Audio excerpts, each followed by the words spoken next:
where the fights are going to be on the map is going to be extremely key. But as we've seen before, roamers play a huge part in this side as we jump into our second best of 3 of today. Homebois up against Caracal. Let's go, ladies and gentlemen. Game number 1, a debut match for Zakus on Homebois, using could be one of most favorite hero right there, Franco, the long range hook. Was it necessary to flicker? I don't think it was Style necessary. Style points? If he wins, that will be the MVP. No, I'm gonna, that'll be the highlight match if he wins. But then again, Yep, he gets another hook. Once again, Zach is 2 for 2 so far. He's looking good with his hook accuracy as he continues to control this side of the map. Subbot, however, rotating across. He can dash over. He's level 2. He's totally fine, but this Lethal Wanderer is not going to fall into the hands of the Homebois. I feel like that's a interesting rotation from Subbot. I'm not sure what can he do right there. It's just more of a opening the map, just looking where everyone is. But Caracal winning the little team fight, little advantage that they gotten in terms of Lethal Wanderer is gonna increase their gold lead a bit. But Zakus right now is being chased down by 4 members. Okay, it's not gonna be easy for him to get out the enhanced chains, and instantly Bad Boy is able to get the first blood of the game. A good start for Team Caracal, but I'm curious to see because Chibi is actually farming pretty well. He hit level 4 earlier, but now they attack Bad Boy as he tries to escape Chibi. Oh, unfortunately Vin's got it, but Chibi, oh my goodness, that's a lot of damage. Chibi put that Bad Boy down really, really quick after getting the first blood in terms of equalizing the total number of kills right now. And the rotation is going to come out from Chibi and Zakus. I want to explain about the emblem, but I feel like there's going to be a scrimmage. I feel like if Zakus hits his hook, but never mind. Looking at the emblem right now, most likely focusing on the movement speed, but hold that thought, Zakus. Yep, Tempest of Blades already coming up. Zakus, unfortunately, he has to use his flicker on 1 second cooldown. He ends up dying. Chibi unable to get the return kill as Bad Boy is coming in. Enhanced chains have landed. He doesn't have the base HP to survive, and that's going to be a kill. Coming in from Mean Zhao, pulling in Anip into the middle of the fray. Blazing Duet doesn't connect, but so far so good for Team Caracal. Caracal showing some swag right now, but no. Ken.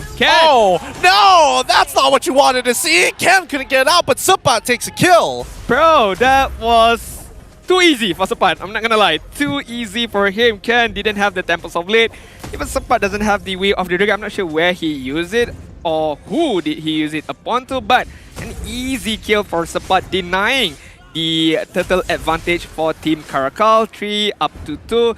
Again and again, we've mentioned discipline. I feel like both teams are making small mistakes, but could impact so big in the later stage. Yeah, but right now, who's going to pull the trigger? Is Subbot already, baiting out the enhanced chains coming in from Julian. Up on top side, it doesn't look like he is losing much EXP, so he is abusing the fact that Cho naturally has a lot of mobility. Yeah, with Zakus hugging Anip on the bottom side right now, I don't feel good about Zed not being able to farm up. He needs those 2 items really quick, the Demon Hunter Sword as well as the Golden Staff. Without those 2 items, it's hard for him to join any particular team fights right now.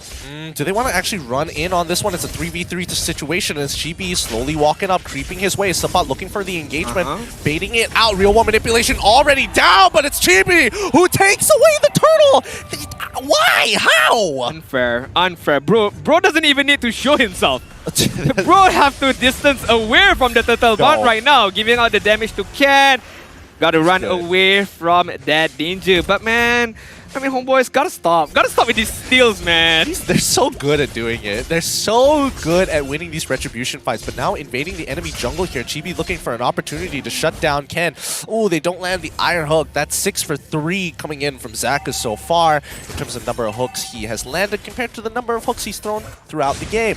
Or what we've seen so far. Bottom side, we see that Mean Zhao helping to cover. Ooh, that should have connected. I'm not gonna lie, that should have connected. But Mean Zhao making sure that he can protect Zed as much as he can. If he used the flicker, it might land it, but you know, the distance was a bit too short, not gonna lie. Anip right now is just gonna farm up as much as he can. I want to see in terms of goal lead between these 2 goal leaders, because I feel Anip having the better time of farming right now. I mean, for sure, he's level 7 to level 6, so he's doing something right here. Vince does purchase the Ice Queen's wand pretty early on. He's not looking to try and go for anything too crazy here, but his real-world manipulation is going to help the rest of the team, especially that combination with Beatrix as well as the real-world manipulation. Oh, it's just not fun. Yeah, normally you would see Enchanted Talisman as the first item, but hold that thought again. Rush, now gonna get caught. Oh, the flicker. Oh, Sapat, is he going to use his kick? Yes, he does! Oh, no. Delays it, but now, unfortunately, Chibi, can he finish off this kill? He doesn't have the execution like most of the Talias, but the smoke screen buying just enough time. But Rash gets away, but now bottom side getting attacked by the side of Team Caracal, and they make it out a 1-for-2 trade in favor of Team Caracal. And Caracal would take that trade any given day, any given time. And to be honest, the kick from Sapat I felt like wasn't unnecessary.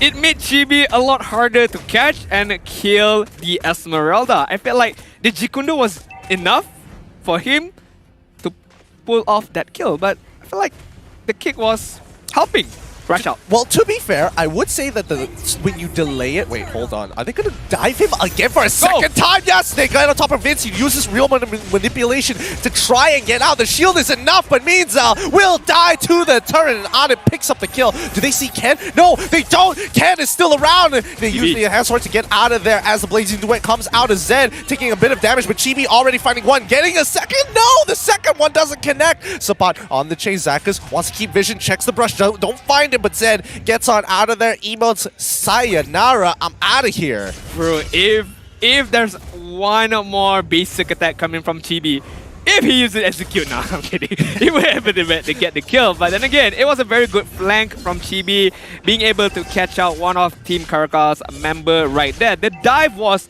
a bit too aggressive for me because Vince still had his sprint and he used it at the right exact time to be able to run away from that particular danger. Yeah, no, the fact that he used the real-world manipulation to absorb the damage with the passive shield that you get from it as soon as you activate, and then running off into the sunset as soon as you have the opportunity, as soon as it finishes, I think that's some really good moves coming in from Vince. Right now we see the itemization comparing between Anip and Zed Meow. Anip going for the Blade of Despair as the first item, and as we mentioned, the Hunter Strike is going to be the second item, so there's damage, there's movement speed as well as penetration.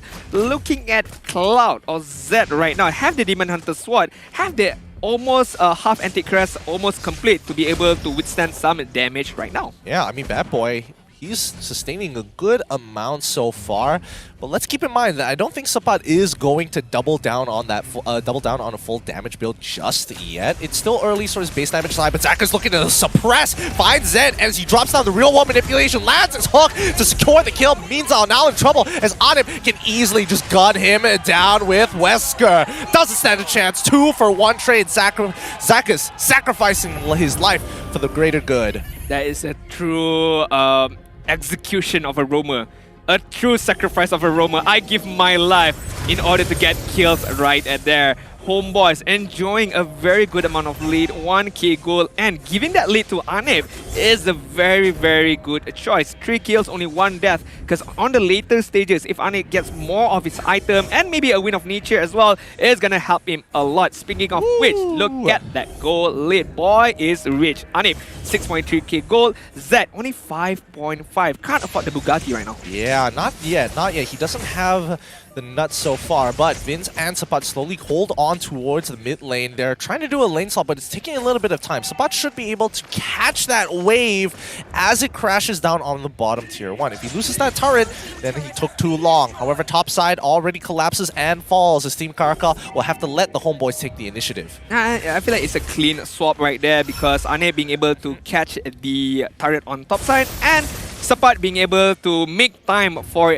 the minion wave on the bottom side. As we can see right now, are they going to try to focus on the Lord? I feel like it's not a good idea. Bad Boy coming in, doesn't hit, but Rush. Yep, Rush jumps in pretty deep there. He gets away, but Sapat finds the angle. Take it back as the real wall manipulation activates into the Bloody Hunt. He's not going to make it and escape it. Meanwhile, tries to cancel, but no. Instead, he looks for Zakas to find as much value as he can. The Iron Hook doesn't land, and Zakas flickers out into safety.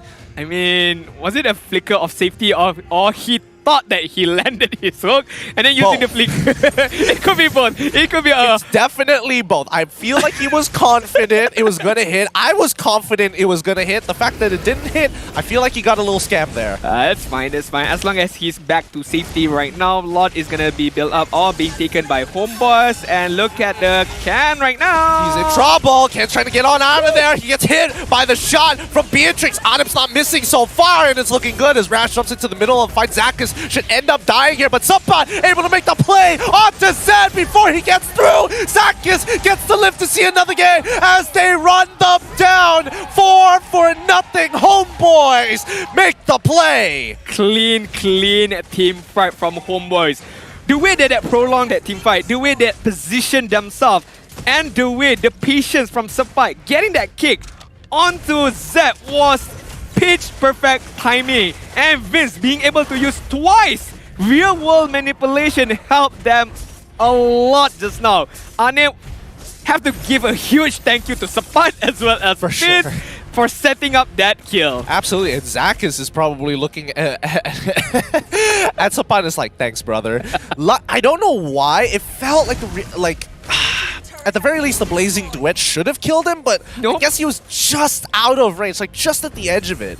I feel like I need to see the itemization again because I had an information that there's 4 Dreadnought armors on the side of Homeboy. So focusing on a bit of defense in terms of prolonging the team fight, in terms of absorbing the damage. The hook almost hitting Minzal just now, but Homeboys 7k gold lead, 6 different kills in terms of team kills right now. The enemy is themselves right now. The only way that they can lose if a comeback from Caracal. They find the hook. Zakas hits it. A monster kill coming in from Anip. They are just handing him. The Anip is just the Goodwill Foundation, and everybody else on the team are just the grateful donors. Look at that. I've mentioned it before. You only need one hook. If it lands, it looks amazing. If it doesn't land, it's okay. Try and try again right now. Oh! Another one! Give it to him! Godlike coming in from Anip. He flickers forward. He's gonna take one for himself. Stick your hand in the cookie jar and you get rewarded. 15 up against 6. Homeboys right now are in their elements. They're very comfortable with their lead. They're very comfortable with their damage right now. And speaking of which, damage, Natalia, the Blade of Hefter says, the Malefic Roar, the Wind Talker as well. How much movement speed do you need? He's got to go fast, man. How much more? Even the Swift Boots as well. Yeah, he is looking to make an impact on the map as soon as possible, as quickly as possible. And right now, it's working out because as soon as somebody gets hit by either the Way of the Dragon or the Iron Hook, the smoke screen almost guarantees that they cannot escape. And that's something that Team Caracal have to be aware of. Right now, Anip is looking phenomenal, right? Yep. He's huge. He's got the Weapon Master. He's scaled to the late game. And now they're going to continue to look for picks before ending it against Team Caracal. This is the high reward for Homeboys. If you take good care of him in the laning stages, he's gonna reward you with the damage, with the output, most massive damage right now. Having the Blade of Despair, having the bit of survivability, sorry, with the Wind of Nature as well if he gets caught out with the Blazing Duet. Look at that damage right now. Even the Lord cannot withstand the damage of Anip right now. Doesn't stand a single chance. The Homeboys full control over this game, 11k ahead of Team Caracal. It feels like they have checkmate at this point of time. Team Caracal just waiting for a mistake from the Homeboys. If they try and bait it out, if they're able to get win a 50-50 at the cost of an inhibitor tower, that might just be worth it. 40,000. Only Anip alone right now. Following closely behind on his team side is Vince and Chibi. But with the Lord right now, can Caracal do anything about it? Nope. I mean, this is a Luminous Lord. And the first one crashes in through that inhibitor. And now they're synchronizing the waves as they start breaking them down. They're trying to get rid of this Lord. It's a lot tougher because they're underpowered and underleveled. But now, this is where Homeboys look to strike. Minzal finds the opportunity as the Blazing Duet is already coming out. It gets cancelled as now the real war manipulation pushes them back. Rash, unfortunately, cannot do much. A double for Anip as they end the game. That